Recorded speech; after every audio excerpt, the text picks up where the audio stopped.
Hello, everyone, and welcome. January is here. A new year is upon us. Our first guest of the new year, Tim. Yeah. I love that smell of a fresh new guest at the beginning of a new year. It's always nice, isn't it? It's like a new car odor. Yeah. You crack open those doors, take a big huff.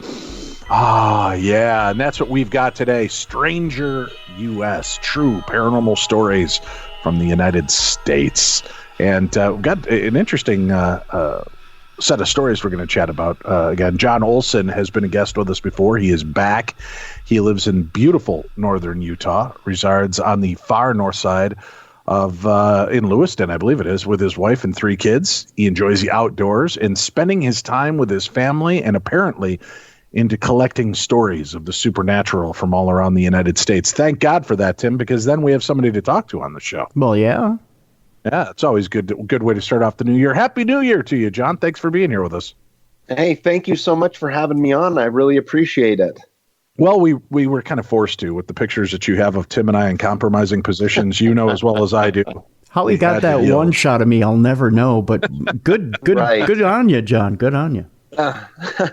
Well, you know, I got to do what I got to do, right? That's right. Hey, you got to keep relevant. I appreciate that. So, gosh, how many is this book number 4 in the series? It is. Yeah, it's book number 4. So I'm really excited about it, and it just keeps going. So I'll keep writing books as long as I can collect stories. So. Excellent. Well, let's to introduce you to audiences again. Give us a little bit of your background and your fascination with the supernatural. Have you? I know we have some authors and people that have been on the show who are fascinated, but have never had their own experience. Where do you come down? So I grew up in a home that was over 100 years old. It was built in 1880. And growing up, it wasn't long before I knew that something was different about my house. And so it was very paranormally active as far back as I can remember as a child. And I grew up, my parents really didn't like us talking much about it outside of the home, just for fear of people thinking that we were crazy. So my interest in the paranormal was very piqued, and I just read everything I could get my hands on in my younger years. And as I got older, I had friends that would come over to the house and have experiences of their own. And because of that, they would ask me about the house, and I would have to share my experiences. And before long, I was talking, to people and sharing my experiences at parties and on double dates. And at that point, people started coming to me and sharing their experiences that they had because they felt comfortable because of the experience that I had also shared. And so it kind of started from there. By the time I was 17 or 18, I started collecting and writing down their stories. And for a long time, it was just local stories because it was just word of mouth and people I knew. And then by the time my first book came out, which was about 4 years ago, it kind of exploded with people across the country sharing their stories and coming to me. So it's just been really an amazing journey of meeting people and sharing my story and also, hearing other people's story and being able to share their stories.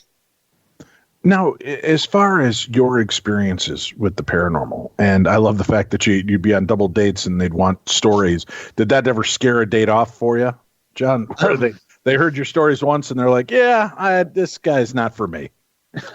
Not that I can remember. No, I've had, told the stories and had people, just kind of shake their head and say, I don't believe you, or, it could be this or could be that. But what I found more fascinating was how many people would come back to me later, like if I was telling the stories to, a whole room full of people, how many of those people would come to me later on by themselves and say, I got to tell you my story because, I'm afraid to tell it because people might think I'm crazy, but you seem like a normal person and you had this kind of experience. So it's actually been great to be able to just get out there and let people know that they're not alone in their experiences. That's awesome. What a great kind of position to hold. You want to share that. And that's what I feel we've always been doing with this show, is hopefully bridging that gap from people that thought they were crazy, seeing and hearing and experiencing things, to realize that they're not. Maybe the paranormal is more normal than we give it credit for. Right. Now, let's revisit. This is book number 4. We've got a link for it in today's program. But if you don't mind, let's revisit a couple of your favorite stories from the first 3 books, kind of setting the stage, and then we'll get into the next book, the new book, and see where it goes from there.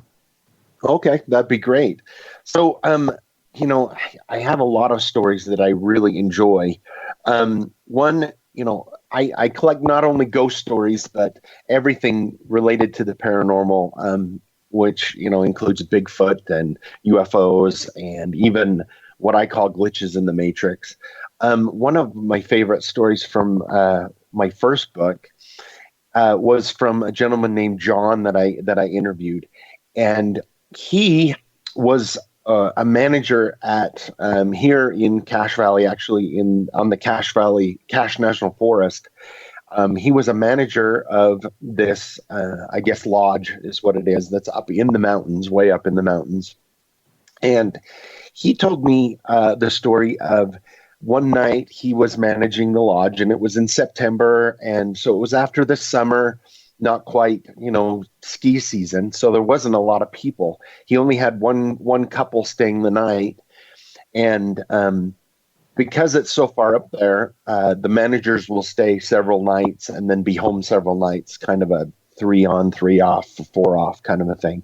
So he had his own room up there, the manager's room. And in the middle of the night, he came knocking at the door, the gentleman, and he went to the door and wanted to know what was going on. And he said that him and his wife wanted to check out, and the guy was scared to death. He could tell this gentleman was scared to death. And he said, well, yeah, sure. He's like, is everything okay? And he's like, no, we just want to leave. We want to leave. And he said, okay. And so he walked him down to the office and filled out the paperwork and everything. And once again, he's like, did we do something wrong? He was worried he had done something wrong. And at that point he said, well, my wife and I were up on the balcony, and the balcony overlooks the parking lot and a big kind of field in between the trees. And he said something ran across the parking lot. And he said, and John, the manager, he said, well, we've got a lot of wildlife. We're in the mountains. And the guy was quiet, and he said, no, this was on 2 feet, and it was extremely large. And he said, oh, okay. And after he checked out the couple, they threw their stuff in their car and drove off as quick as they could.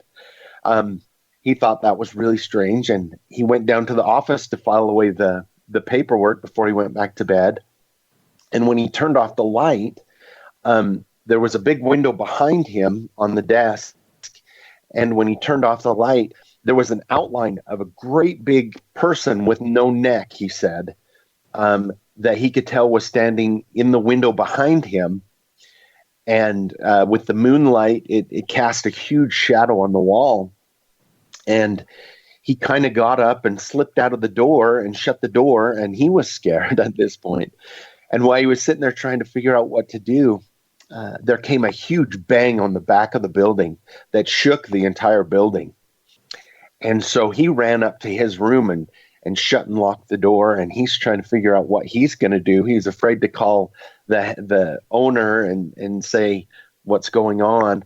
And he said he sat there for about an hour trying to figure out what was going on, when he saw lights coming up the big driveway from the main canyon. So he ran down and opened the door, and it was a highway patrol officer that was patrolling the canyon. And the officer came in, and before he could explain what was going on, the officer said, has anybody, came here or complained about, something strange going on? And he kind of told him what had happened. And the officer said that they had reports of people calling saying there was somebody in a giant monkey suit running across the road not far from there. And so he thought that was really strange and talked to the officer. And he asked the officer if stuff like that happens a lot.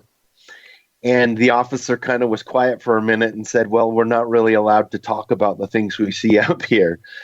And then the officer left, and the rest of the night went very quiet for him, but he found that really fascinating. When he did finally talk to the owner about what happened, the owner explained to him that when they were building the building, the workers up there would come up and find equipment moved, or they had dug up a huge boulder, which they needed a great big backhoe and truck to get out.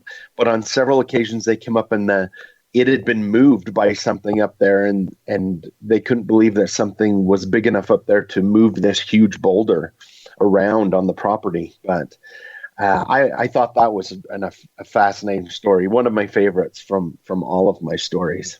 Holy cow. Yeah. Something that big enough to move something that size with apparently really no effort. Yeah.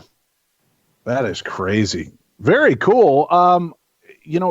In getting these stories, and now people have reached out to share and continue to share their stories with you. Do you focus on just specific areas, or are there, areas that you're looking to maybe go into that you haven't covered before? It's funny because I have a lot of areas. The stories cover, a vast array, and my kind of favorite genre or my favorite type of story will change, as I go along, just because I will get so many different stories, and it seems to vary all over. One thing that I do find very interesting is when I meet somebody, they'll always say, from across the country, they'll always say, oh, my area, the area I live in is one of the most paranormally active in the country. And so it makes me wonder if just the entire country isn't extremely paranormally active, if that makes sense. But, right. Well, yeah, it is funny. You hear Arizona, the most haunted state in America, New England, the most haunted area in America. But it's like, good God, you look at the kind of bloodshed that was spilled on our land, right? Mm-hmm. From wars and sadly purging of indigenous peoples, and then just the regular horrors of everyday life of tragic accidents and murders and death and thing that takes place. I would guess, if we could wear specter detector glasses and put them on and look to see where spirits really are, we would be blown away by how many we might be able to actually see. Yeah, I think you're right.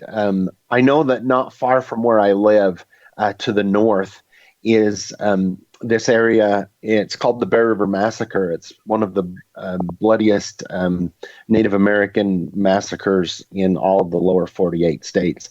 And throughout my experiences of interviewing people, I've gathered quite a few stories from that area. I haven't written them out yet, just because I feel like I want to be very respectful about that, and I'm not sure exactly how to do that when I write it all out. But definitely areas like that, and there's a lot of those across the country, hold quite a bit of different energy and I guess spirits like that. All right. Well, digging into your second book, what's one of your favorite tales you tell from your second tome? Oh, so my second book, which was Beyond Stranger Bridgerland. My first book was Stranger Bridgerland. One of from my second book that was one of my favorites. Probably, oh boy, there's so many to choose from. I know one that kind of falls out of the range a little bit different than some of the other ones. Was an interview I did with the gentleman from the valley here where I grew up. And it was, he was a teenager at the time. It was in the 90s. He was telling me he was dating a girl from across the mountain, and it was 2 nights before Halloween. And they'd been on a date and spent the evening, and he was on the way taking her home. And in the valley here, you have a lot of small towns. You have a small town, and then a little ways later, another small town. And so you have to go through these small towns to get to wherever it is you're going usually. Well, he was going through one of the towns that is actually the first settled one in the valley. It's called Wellsville, and they were talking about Halloween and ghost stories. And he said that they were coming by the Wellsville Cemetery, and for fun, he was like, "Oh, I'm going to scare my girlfriend." And so he said, "Oh, let's drive through the cemetery." And she's like, No, I don't want to do that." And he goes, "Yeah, this will be fun." And this is at 1 o'clock in the morning. And he pulled around and pulled into the cemetery. And as he pulled up on, his headlights hit about 20 men dressed in dark robes and a moving van that had stuff in the back of the moving van. Oh, no. Yeah. And a horror movie trope. I know, exactly. And he froze and she froze. And so they're down the lane. It's kind of a dirt lane because it's an older cemetery. And all of these guys are there. And he's like, yeah, it was like just almost like out of a Scooby-Doo movie. And he's staring at them and they're staring at each other. And he can't see their face because the robes are covering. And all of a sudden, it's almost as if somebody flipped a switch. They all started running towards the car. And he backed out of there and she's screaming and they drove out of there and drove down to the main street where there's a phone, because, back then nobody had cell phones. And he called 911 because he's like, this isn't normal. This is really out of there. So, and they sent a police car there, and he just laughed after he called and told them what was going on. Well, they contacted him later because they got his information and said when they got there, they were gone. There wasn't any damage or anything, but they wanted him to know that he wasn't the first one to see this group of people in the valley at different cemeteries throughout that week doing something, but they didn't know what it was they were doing. And so coming from this area and growing up here at that time, that's really, really unusual. I mean, you don't have a group of 20 people in robes in the cemetery in the middle of the night. I mean, it just really kind of strange and out there for sure. But what they were doing, I have no idea. So. No. When I was a kid, we had a haunted pet cemetery near our home, and we heard these stories all the time. And I've told this before, but it's been a while. I'll refresh. And we went there with my buddy driving it and his girlfriend in the front seat and me and my girlfriend in the back seat. And, of course, you want to get that kind of adrenaline kick going, get your girl to scooch in a little bit closer. So we're talking spooky stuff, and we're like, oh, we know a really creepy place. We're going to go to the haunted pet cemetery. Oh, no, don't go there. And we go driving, and we get in and we turn off the lights as we turn on the little road, the gravel road to go down into the pet cemetery. And we drive in there. And we're just sitting there and we're telling the stories of things that you could hear and experience in this pet cemetery when suddenly we heard something. Mm-hmm. And my friend Paul, who was driving, looked over at me quizzically, and then he reached over and pulled the lights on. And this was an old car, so he pulls the light switch on. There is a guy standing in a freshly dug grave, and he turns and looks at us. Yeah. There was quite a loud scream in the car. Who's at a pet cemetery in the middle of the night digging holes? Right? Oh, my goodness. Nothing good can come from that. We flew out of there, backed out of there quick, and went scrambling. So it was one of those holy shit minutes that you get. You're like, this is a horror movie come true. What did we just witness? And to this day, I should probably go back there and tell cops and point out this area and say what we saw, but 35 years later. But wouldn't that be something if they go down there, do a little ground penetrating radar and find a human remains in one of the graves there? Oh God. Right. First of all, I'd feel about it, but second of all, yikes. Yeah, that was exactly. That was a weird as hell moment for all of us. So I love that you've got a story. It's kind of in that same vein. Tim, could you imagine when we had our apartment in college, and I was gone, I asked Tim to line up our next apartment, and he did, and it was across the street from a cemetery. And how happy was I about that, Tim? You weren't happy at all, no. No, we didn't last there very long. But could you imagine had we come home one night from doing Sunday Night Softly on the radio station there, and then be walking home and see a bunch of cloaked figures in that cemetery? I can't even. Yeah, that would be crazy. Well, we used to, in Winona, there was the big cemetery, Tim, there, kind of by Sugarloaf. Do you remember that cemetery? Yep. Yeah. Yep. Beautiful, beautiful area, but it's this very hilly range. And you used to just kind of go up there with girls and park. And I mean, allegedly, Tim and I were too busy raising money for charity. Right. And reading Bible verses. Yeah. Yeah. But we used to go play tag in the cemetery. Oh, yeah. And we'd be boogieing through the cemetery, and this was an old cemetery, and some of the vaults had been cracked open, and you could see skeletal remains in a few of them. And I remember taking a header as I'm chucking through, and I hit my foot on a gravestone and hit the ground, and I realized I'm looking down into a broken tableau, one of those the covers, and you could see inside, and there was bones. And I think that was the one and done time I ever had playing. I think we called it Ghost in the Graveyard, the game of tag at that cemetery. But again, we were looking for horror movie problems, right? You don't run around in a dark cemetery by yourself that's hilly and lots of areas for creepy guys in robes and Jason Voorhees to be hanging out, because you just don't know what's coming next. Yeah, exactly. Yeah, during the day, I kind of like looking around cemeteries and reading the headstones and wondering about people's lives, but nighttime's definitely a different thing for sure. Yeah, I'm never a big fan of cemeteries anyway. What I think it really comes down to is, we joke a lot on the show about the zombie apocalypse, which is going to happen, but I'm more worried about, I don't want to bump into ghosts at a cemetery. I really don't, because to me, that's tragic. Why would you stay with your corpse?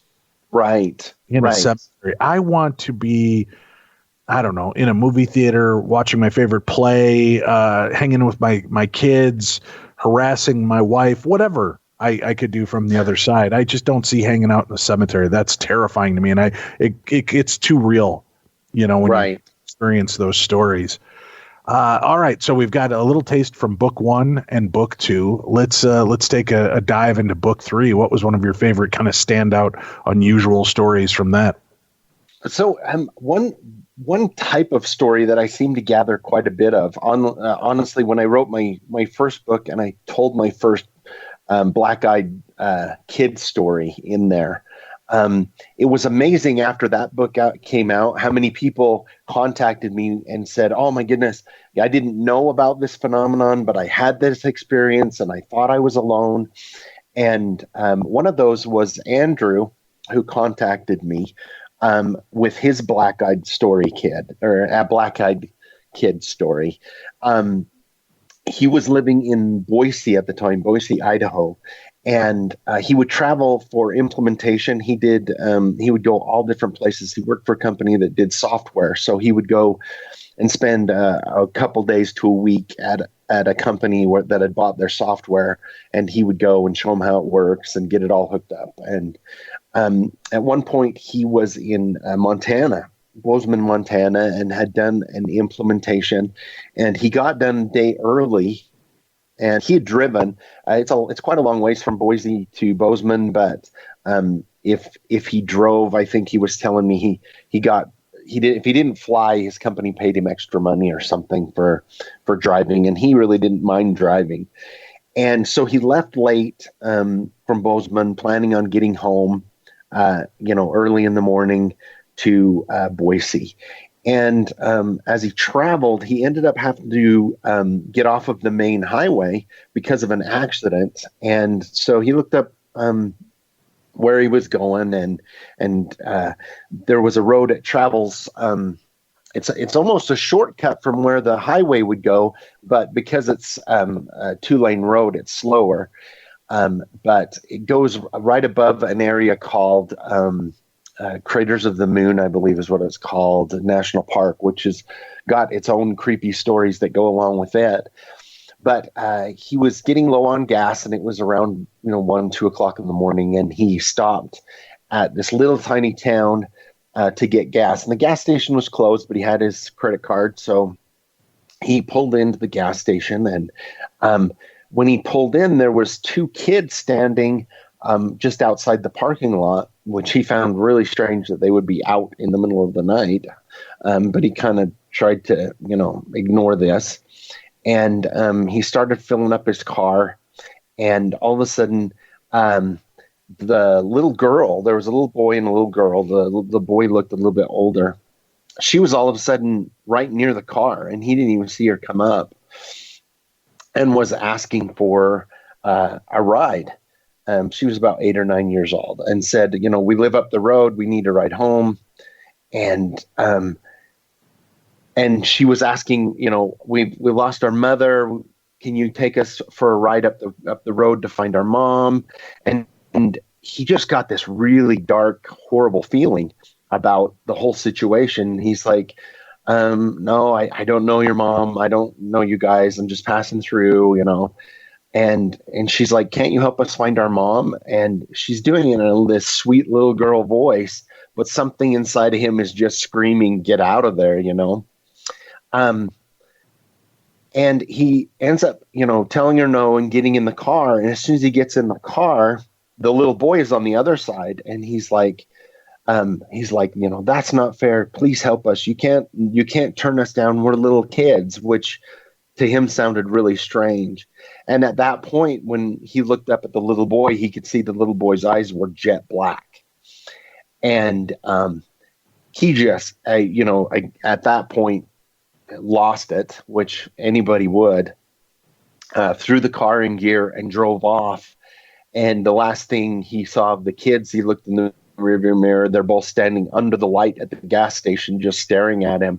And when he had, I guess he had heard one of my stories and on the radio, and he had not heard of the black-eyed kid phenomena before, and he thought he was alone and had kept a hold of that story for quite a while, all to himself. But when he heard, he had to, he wanted to contact me and give me his story. But I find all of the black-eyed kid stories fascinating and freaky all at the same time. What do you make of them? Because again, your situation seems very similar to ours. We were introduced to this story by, I think it was Jason Offutt. Am I correct in that, Tim? Or was it David Weatherly? I think it was Jason Offutt, if I remember. Right. Yeah. Who introduced us kind of like you're doing, telling us a bunch of weird stories, and then he kind of broke into the black-eyed kids stories. And then all of a sudden, this floodgate of stories came pouring in. Now, what's strange to me is a bunch of stories came in, over the period of the next year. Mm-hmm. And then it's one or two here and there. And it's been very sporadic since. Now, I know that many people have turned their stories over to Jason and David Weatherly and you and people like that are presenting them in book form. So maybe that's why we're not hearing as many now. We have people begging us constantly, when are you going to do another all black-eyed kids encounter show? We'd love to do it because they're creepy as hell and they're great stories.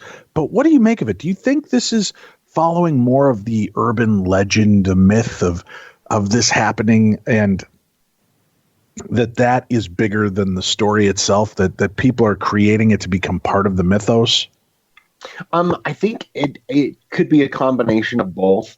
I do know that when I interview people, part of, when I put a story in my book, it has to be somebody that I've interviewed that it happened to them personally. And so the people that I interview that tell me their stories, I can definitely feel, the fear in their voice and understand what's going on. And so, it's hard to tell. I'm sure there is now like a big mythos out there and kind of the boogeyman kind of thing that people talk about when they get out there, because it's the same sort of thing with, Slender Man or something like that, in that somebody actually, if I'm not mistaken, somebody made up the story of Slender Man, but it's taken on a persona of its own kind of a thing. So is it, I think it would be almost like the fact that whatever is out there is taking on this visage, and using the mythos of it for its own use, probably. Not necessarily that people are making it up, though I'm sure there might be people out there making up their own stories, but almost like there's this dark energy that takes the form of whatever we give it. I don't know if that makes sense or not, but it's definitely fascinating. Right. Kind of a turn between tulpas and then just exploitative, I don't know if you want to call them demonic or dark energies that are taking these visions to scare people and affect them more deeply because they know it's part of the lexicon. Same thing with aliens, right? Aliens were very human looking for quite a while. Then they became kind of the big bulbous head grays. And then as one other person suddenly talks about them being like jellyfish, suddenly a bunch of people see the jellyfish versions. It makes me wonder if these beings are taking on the images that they see are affecting people in the most peculiar ways and more horrifying ways. Yeah, that could definitely be something along those lines. It's really kind of fascinating to think of because I know that especially when you get into the area of the Fae, or I guess little people, or however you want to talk about fairies and stuff like that. When I do my research, especially if I get a story and I want to after I get the story, I want to research history to see if there's any connection with anything. I think it's the same kind of deal because oddly enough, you have like Native American history and folklore. And even though they have different names for things, the explanation is very similar all the way around the world to these creatures or these spirits that inhabit the woods or inhabit the world, but they just have different names for it. So I think it goes along those kind of lines now that we're in our own age and we're coming up with our own mythos and our own folklore, and it all kind of weaves together. Now we have, black-eyed kids and the shadow people and different things like that our mind is interpreting just the same way that our ancestors did from around the world. We're just kind of making our own folklore and mythology going along. With that said, with the research you did, were you able to uncover any stories, especially of Native American, indigenous people stories, that there is a black-eyed kid-like character in their mythos as well? Not in particular black-eyed kids.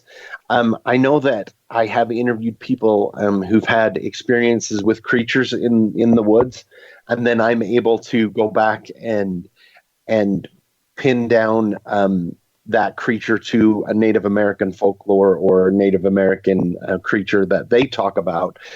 And they're very similar, whether it's a skinwalker or whether it's they all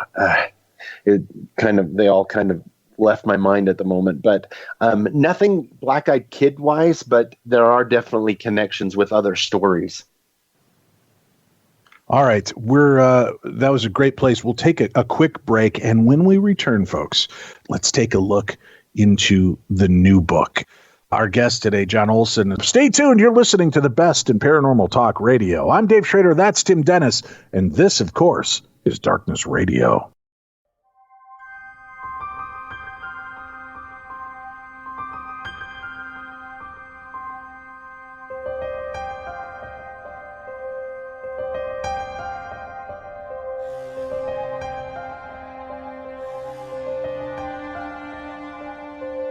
Speaking of published and getting it out there, Stranger U.S., True Paranormal Stories from the United States. Our guest today, John Olsen, as we're talking about his book series. We've talked about some of your favorite stories from the first three books. Now let's take a look into the new book and some of the newer stories, maybe even touching on a couple of different aspects from each one. Bigfoot, UFO, ghosts, other cryptids. Where shall we begin this next part of our journey together, John?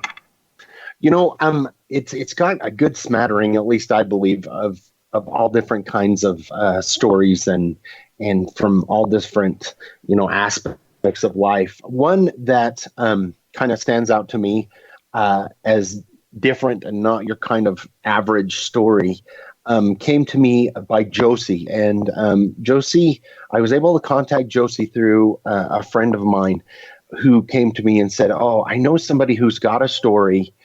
If you can get her to tell you, it would be great for your book." And so after a little prodding and hunting down, I was able to contact Josie, and she agreed to share her story. Josie grew up in the southern part of Idaho in a very rural area in the early 80s and 90s. And when she grew up, they weren't very well off. They didn't have a lot of money. But when she turned 10 years old, she told her mom and dad only thing she wanted for her birthday was a dog. She wanted a puppy really bad. And she wasn't even sure, she said at the time, that she would be able to get a puppy. But sure enough, on her birthday, right near the end of school, so the end of May, beginning of June, she came home from school and her parents had found a puppy for her. She was so excited. It was a Collie Labrador lab mix. And she said that it had a white S on its chest, which was really kind of unusual kind of marking. And so she named the dog Sammy. And she's talking about how much she loved that dog. And through the whole summer, she trained Sammy, to shake and sit, and she trained, the dog to do all these tricks, and just absolutely loved this dog to death. Around August, one of the things her family did to help through the winter is they had a wood burning stove, and so as a family, they always had to go up into the mountains and cut wood. And it was kind of a big family affair that they would go up on Saturday for a couple of Saturdays and gather wood for the winter. And so she took Sammy with, and they went up in the mountains, and the morning was pretty kind of uneventful, and the dog stayed with her the whole time. She said it was her job to load the little pieces and clean up, and she was doing that. And all of a sudden she realized the dog wasn't around anymore. And so she looked everywhere and called the dog, and she got the whole family involved in looking, and she spent the rest of the day looking for the dog, but the dog had just disappeared. It was gone. And she was devastated, and it got dark, and they went home, and she was in tears, and she even convinced her dad to go up the next day on Sunday and help her look. And they went back to the same area and never found, the dog. And so she said it took her a long time to get over the loss of her dog. And her parents offered to get her another dog, and she didn't want another dog. She wanted her dog. And, well, jump forward 5 years. She's 15 years old, and it's fall again in August. And the family, or her dad and her brother, are going to get wood, and her dad makes her go. And she's been able to get out of it most of the time because, she's devastated about her dog and losing it, but she finally has to go. And they go up, and she said they went to the exact same area where she had lost the dog, and she complained to her dad. And he said, "Well, this has got the best dead wood. I'm sorry, we'll be able to load up the quickest here." And so they got there, and her dad and brother were running the chainsaw and knocking down the trees, and she was waiting for her turn to go and start loading. And she said she was sitting by the truck, and at this point, I want to point out that she stops in the story when she's telling this the first time, and she says, "You're going to think the rest of my story is crazy." And I said, "Well, I've heard a lot of stories." And she goes, "You got to believe that this is really what happened." And I said, "Okay." And she said she looked, and there was a dog coming up the road towards her. And she looked, and as I got closer, she realized it looked more and more like her dog. And as it got to her, she's like, "Oh, it's my dog." And she scooped up the dog. It had the little S on the chest. It had the collar that she had bought the dog with Sammy on it, and it looked brand new. She asked the dog to do tricks. It did the tricks like it had remembered the whole time. and she's just hugging the dog and crying. And her dad comes around the corner. He goes, "What are you doing? I've been calling you forever." And she goes, "Look, I found my dog." And her dad was really skeptical. He's like, "That can't be your dog, you know." And for the rest of the day, she refused to leave the dog. She took the dog and put it in the truck and sat with the dog the rest of the day. She wouldn't leave the dog. And when they got home, she showed her mom, and her mom wouldn't believe her either. She's like, somebody's playing a trick or something. And she showed her mom that the dog knew to do the tricks. And so the next day, or on the Monday, that was on a Saturday, she said on Monday, her mom took her and the dog to the vet. And her mom says, "I just want the dog checked out to see what the dog, you know, what's going on." And she goes, "Well, that's fine, Mom, but I know it's Sammy, you know." And the dog, or the vet checked her out, and he said, "Well," he says, "you've got a healthy dog here. She's only about 4 or 5 months old. She's not going to get any bigger, but she seems really smart and healthy." And her mom, from then on, her mom refused to believe it was Sammy, but she did. She knew it was the same dog. And she had the dog for another 13 years, she said, and it lived to a ripe old age and then passed away. And she says, "I know it sounds strange, but it's almost as if the dog walked around the truck and then just reappeared 15 years or 5 years later." Wow. She says, "I know that it sounds extremely strange, but it's the truth." She said, "It is the truth. That is what happened to me." So, and I found that just really fascinating because I hear and read a lot of stories about the strange, and interview people about the strange things that go on in the mountains, and with portholes and people getting lost, and just the strange things that go on. And so I just find it mind blowing that, you know, if she's telling the truth, which I believe that she feels she's telling the truth, that something extraordinary happened to that dog. So. That's amazing. That's quite the story. Do you have another similar story like that, or where are we going next? So there's for some reason, and a lot of it has to do with the fact that I guess I do a lot of things in the wilderness, and a lot of the people that I talk to seem to do, you know, have a lot of things that go on in the wilderness. Mm-hmm. Another story which went along a lot with Native American folklore is from Brienne. I interviewed Brienne. This has actually been quite a few years ago. A couple of years ago, I met her. I was at an event in central Utah telling the stories and talking about my books. And she came up to me and wanted to share her story. And I was so glad that I found her. It was in the late 80s, and she'd moved here to Utah from Montana and met her husband, got married. And when they were first married, they loved to go hiking. That was their thing. And they would go up in the Uinta Mountains. And in Utah, the Uinta Mountains start near Salt Lake and then head east. And if you've ever heard of, which I know you've heard of, the Skinwalker Ranch that lies in the Uinta Mountains, back towards the east. And they went on a hike, and they were going to go camping, and they found a spot near a place called Notch Lake, where they hiked into. And as they went in there, you know, everything seemed normal, everything seemed fine, and they pitched their tent near the lake, Notch Lake. And the first night, just as they got camp set up, it started to rain, so they ended up sitting in their tent and eating just some dry food and talking, and then going to bed. And in the middle of the night, she got woken up to this sound. And she said it sounded like a high-pitched baby whining, kind of crying, coming from the lake. And she said it was really strange. And I sat up, and she sat up, and she's listening to this strange noise echoing, you know. And she woke her husband up. And as he woke up, he only got to hear it for just a little bit, and then it quit. And he said, "Oh, I think it was a mountain lion or something like that."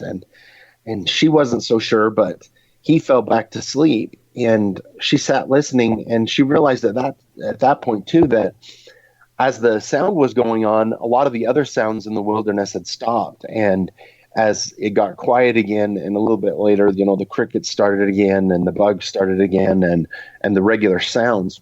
So the next day they got up and they hiked around the lake and spent the day, and they built a fire and had just a normal day and went back to bed. And again, in the middle of the night, she woke up to this screaming, crying sound coming from the lake.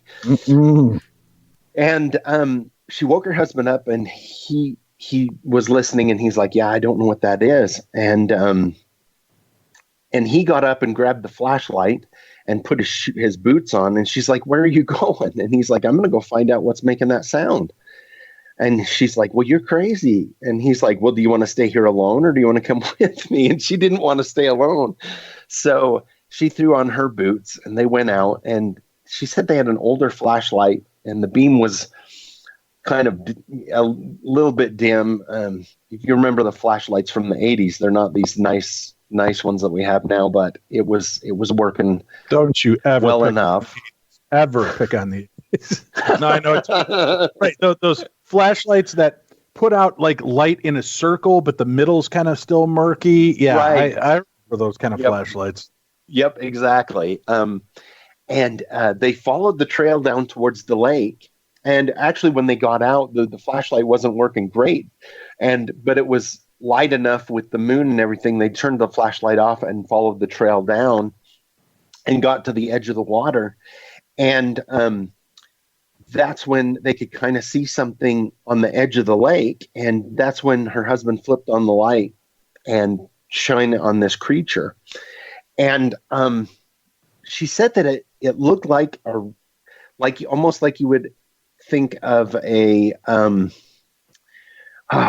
weird mermaids that you've heard of, not like, the nice looking ladies on top and fish on the bottom, but it was part in the water and part on the rock. It was gray-green, huge eyes, and it had been crying, screaming from the shoreline. But when the light hit it, it stopped to look at them, and had stringy, weird hair on the top. And it sat there long enough for them to get, a really good look at it, about 4 foot long, she said. And then all of a sudden it turned, and in a flash it was gone. And she was really freaked out about it. And they slowly made their way back to the tent and sat up all night listening, and it never came back. But then they left as early as they could. They went back to the tent and stayed. Yeah, they stayed. She said that they didn't sleep, but they stayed in the tent listening all night. They were really freaked out, but they didn't want to leave in the middle of the night either. And that's what I asked her too. I said, I don't know if I could have stayed. And she goes, yeah. She goes, at the time, we felt like whatever it was in the water, and we kind of talked about what we'd seen, and because we were together, we decided to wait till light. But yeah, I was kind of the exact same way you were, wigged out about it. But after she, told me this, and I got her story, and I was aware of the Native American folklore about. And I always slaughter the name. Powapix is what it's kind of said. Powapix, which is translated into water babies. Okay. And they are supposedly, all over in the Uintas. This is according to Indian folklore. And they mimic the voice of a baby to draw women in, and supposedly will attack and drown them. They will also mimic female voice to draw the warriors in and drowned them as well. And it's just kind of fascinating because if you go through Utah history and stuff, they talk about, the sounds that people have heard at the lakes and associated with that. And in the Uintas, in the mountains, in the Uintas, these strange creatures, and they go back as far as, like I said, the Native American lore. But it was really great to be able to get a first person account of someone who had seen one. So, that's one of my favorite stories. But yeah, more reasons to avoid the out of doors. At all costs, my friends. Oh, that's weird. Yes. Yeah. That's weird. Yeah, I don't, people go missing in the out of doors. They encounter, first of all, real creatures and monsters that are bears and lions and rabid mongoose. I don't know if that's true, but there's enough really weird, creepy stuff out there that would keep me away from it. And then you start adding to these water babies and Bigfoot and dogmen and chupacabras. I think what more do you need from the universe to tell you don't go into the wild? Right. I tell you, when I was growing up, I loved the wilderness. That's where I spent a lot of my time. And as a teenager, when all my friends were skipping class to go to the mall or go this, I would skip class to go in the mountains hiking and fishing. And so, but after the more I've interviewed people about things in the wilderness, the more I'm like, I really don't feel comfortable going alone anymore up in the mountains. Even though I've done it for years, you just never know what you're going to run into. Yeah. Yeah, that's enough reason for me to avoid going out into the out of doors ever again. Thanks for that good story. Oh, and right. You know what? Then you add to it water, right? I don't like, I swam in lakes and rivers growing up and ponds. And now that I've done True Crime Tuesday, Tim laughs at me because I no longer see the beauty of an outdoor lake. I see a body dumping ground. Right. Yeah, and then to know that there's other creepy creatures down there trying to draw us in and pull us down, I don't know. I don't know. Yeah, that's do you ever put yourself out there? Do you go to a location where people have had these experiences to go try to validate, see if there's any truth to these tales? Yeah, if it's close enough, if it's someplace that is close enough for me to get to, I definitely love to go and get the feel of the area and kind of understand what happened and I do definitely love to go visit those, and I've visited a lot of them, at least the ones that are close. So not necessarily at night, I would say, but but I do definitely like to get to the places and so that I can get the feel and when I'm writing the story and sure. Get their understanding of the situation. So, oh, that's funny. Wow. Well, yeah, good on you for being the one to collect these stories so that we can read it from the safety of our own homes. Right. Again, the book, Stranger U.S., True Paranormal Stories from the United States. We have a link up on today's program so that you can order the book. And when you do that, just go in through our links, make sure you purchase the books, and then you can find his other books while you're in there. Continue to purchase them under our link. A very small portion goes to your friends at Darkness Radio without affecting the retailer or the seller of the items. Just part of our little camaraderie that we do working with Amazon. So remember that when you're making your purchase. All right. Now, where do we go next? Do we have any good UFO alien encounters you want to share? So one that I did, which I got from a gentleman named Stan. He shared his story with me. He lives in Wyoming and he travels for work as well. Around a lot and all over Wyoming and part of Idaho, and he's moving quite a bit. And he told me that one time, an experience he had, he lived in Rock Springs, Wyoming, which is on the west side, and he had been clear over on the east side of Wyoming doing some work for his company. And he got off from work on a Friday and wanted to make it home. He didn't want to spend another night in the hotel, so he started on his way home. And if you know much about Wyoming, at least that area, the southern part of Wyoming, it's sagebrush. It's a lot of sagebrush and rolling hills, and there's not much out there. As he was traveling, he got quite a ways, and he started, getting tired. And he said, "Well, maybe I'll pull off somewhere and just take a little rest and then get back on the road when I feel a little more refreshed." And so he pulled off and, laid back in his seat and just, closed his eyes. And the next thing he remembers is kind of a low rumbling sound and just an odd noise. And so he wakes up, and there's just this really weird vibration in the truck, and kind of, weird feeling going on. And he looked out his window of his truck, the front, and above him he could see something, above the truck. So he got out and looked, and because of the outline of the stars and the lights on the bottom, he could see a triangle UFO. And I asked him how big it was, and he said, I could not tell if it was a smaller craft that was really close to me or a really large craft that was further up. He said it was really hard for me to tell, but because of the three lights and the way it blocked out the stars, because out there in the middle of nowhere, there's no light pollution, and you can see really well the Milky Way and everything, and he could see the outline of this black triangle and this hum that he could feel. He says he wasn't sure what the sound was, but he could feel it as much as hear it, he said. And it slowly made its way across in front of his vehicle, and then over and through, the rolling hills. He could see it move. And then eventually the lights on the bottom went out, and he lost all contact with it. And it was traveling southwest, he said.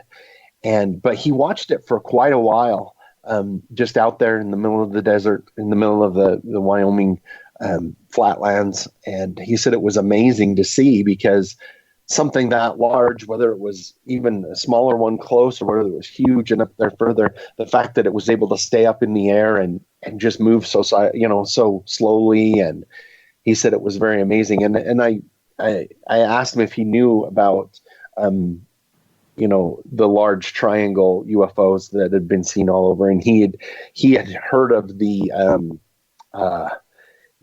Arizona lights.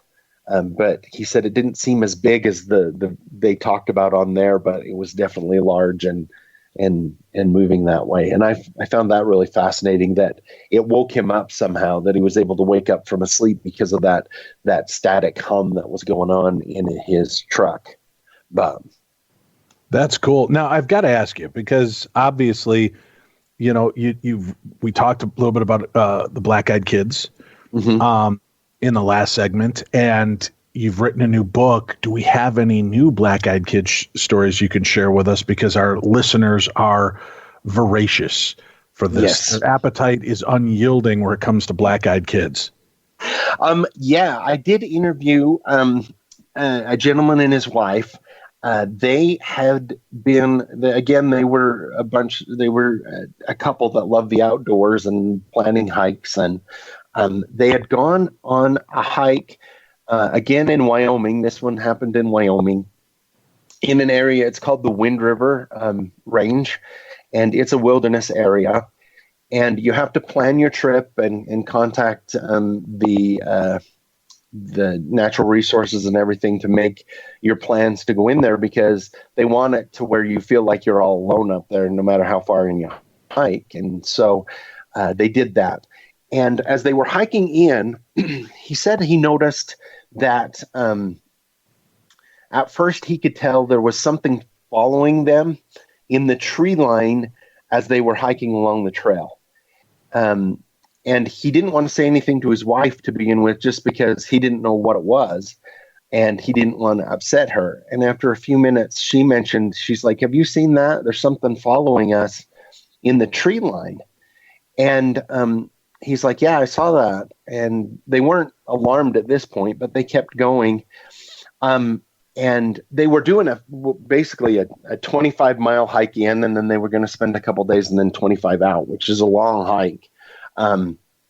But at one point, a gentleman steps out from the trees between these two trees, and he's wearing a white shirt, and as he's explaining to me what kind of clothes he's wearing with his hat, he's like, it looked like Amish clothes, is how he explained it. And he said it was really weird to see somebody up there in the mountains in Amish clothes. And so he went off the trail to go talk to this gentleman to find out what was going on. And right before he got close enough to talk to the gentleman, he stepped into the trees and disappeared, like just seemed to disappear into the trees. And so he went back to his wife, and they hiked up a little bit further and still had this feeling that they were being followed in the trees. And at this point, I asked him, I'm like, did you think about going back and leaving? And he said, well, we were really thinking about that at this point. We'd planned this trip forever, but we got to this area where it was wide open, and you could see around you for a long ways as you went along this trail and you were hiking up in.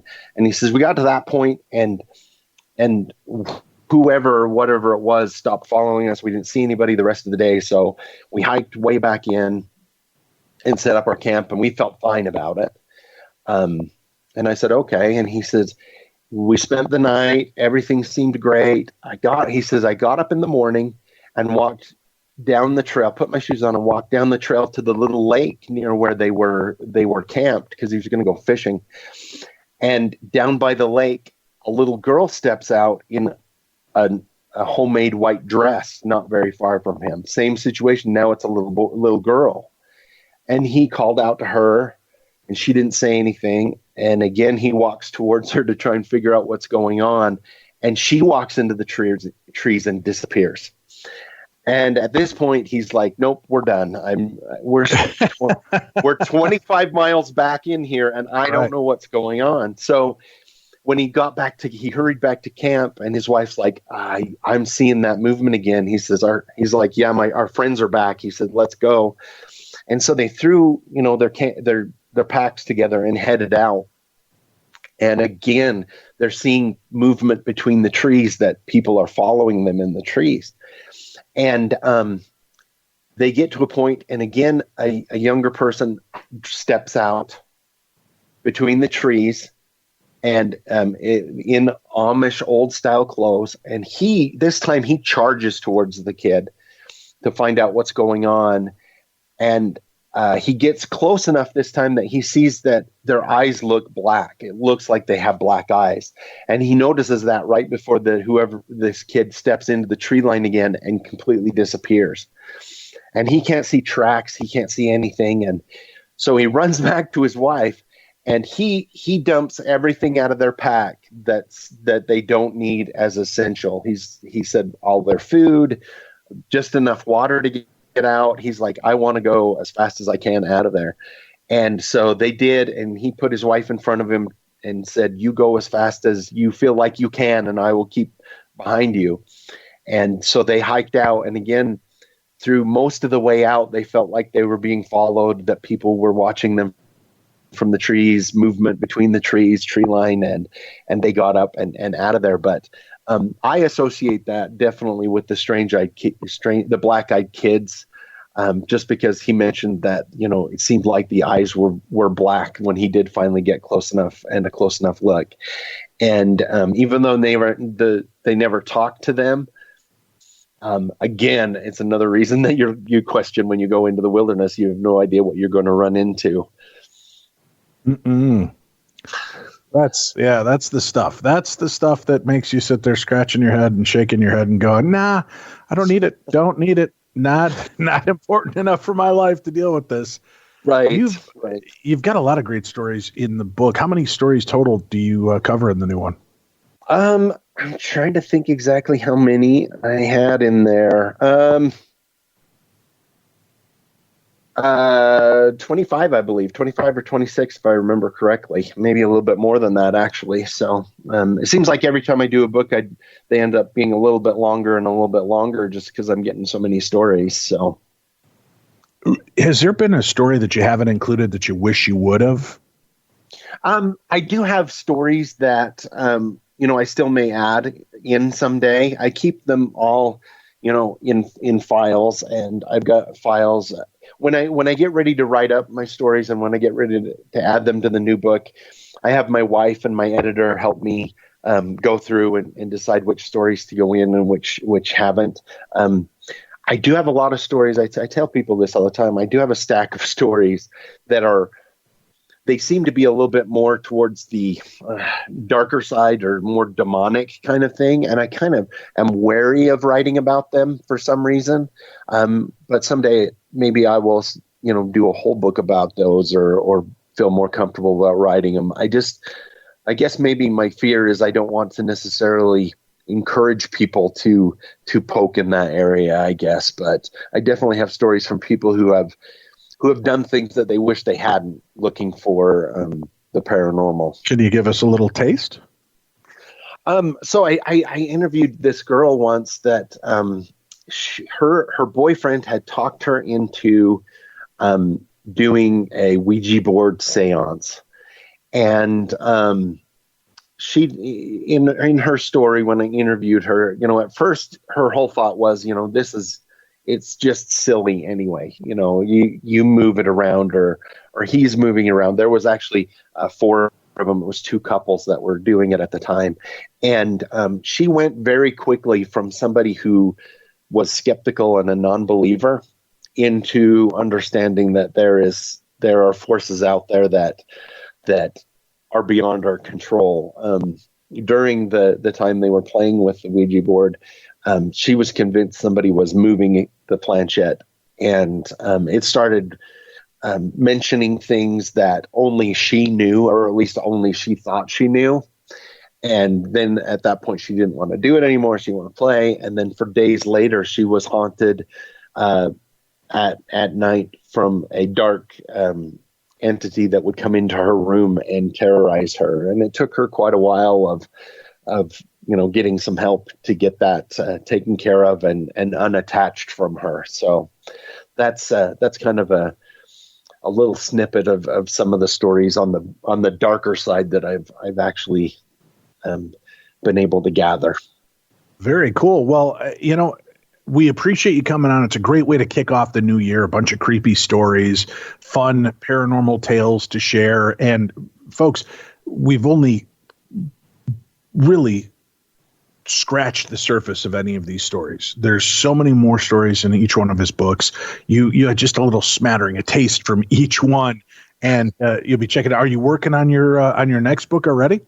Yeah, I am. I've been putting stories together and getting them written up. And so hopefully I'm looking again for July or August for my next one. So it just keeps going and I love doing it. So. Well, you'll have to visit with us again and catch us up on the other strange incidents around the United States with the supernatural twists. It's always a pleasure catching up with you, John. Thank you so much for coming on and spending some time with us. And we wish you and your family a very, very happy new year. And to you guys, too. Thank you so much for having me on. All right, folks, that's it for this week. We'll be back next week with more of the best in paranormal talk radio. That's it. Stay tuned for more of the best in paranormal talk radio tomorrow. We'll be back next week with more brand new episodes. You've been listening to Darkness Radio.